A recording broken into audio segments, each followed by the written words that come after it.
بسم الله الرحمن الرحيم. السلام عليكم ورحمة الله وبركاته. اخوانا عاملين ايه؟ يا رب تكونوا بخير.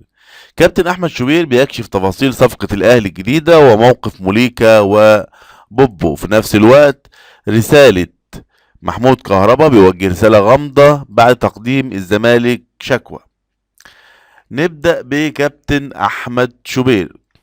كابتن احمد شوبير كشف احمد شوبير الاعلامي مفاوضات النادي الاهلي مع مهاجم سوبر لتدعيم الفريق الاول لكرة القدم خلال فترة الانتقال الصيفية المقبلة. وقال احمد شوبير في تصريحات عبر اذاعة اون سبورت اف ام ان النادي الاهلي يتفاوض حاليا مع مهاجم عربي صغير في السن. المفاوضات معه وصلت لمرحلة متقدمة حتى هذه اللحظة. واوضح ان الكونغولي موليكا مهاجم فنربخشة التركي ابتعد عن حسابات الاهلي بسبب مغالاة ناديه في طلباته المالية لبيع اللاعب.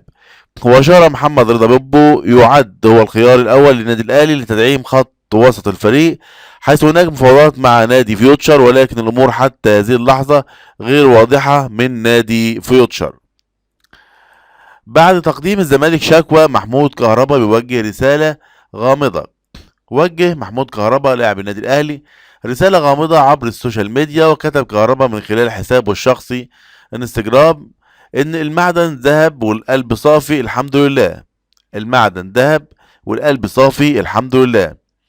أكد حازم إمام عضو مجلس إدارة اتحاد الكرة أن الاتحاد ليس له علاقة بتأخير عقوبة محمود عبد المنعم كهربا لاعب فريق الأهلي كما تردد في الفترة الأخيرة. وقال حازم إمام عضو مجلس إدارة اتحاد الكرة عبر برنامج البريمو على قناة 10 مع الإعلامي محمد فاروق: ما يجب أن يعلمه الجميع هو أن اتحاد الكرة ليس له علاقة بتأخير عقوبة كهربا حتى الآن. وأضاف حازم إمام وقال: من الوارد أن يتم صدور قرار بشأن عقوبة محمود عبد المنعم كهربا في الفترة المقبلة، واتحاد الكرة ليس له علاقة بالأمر من قريب أو بعيد.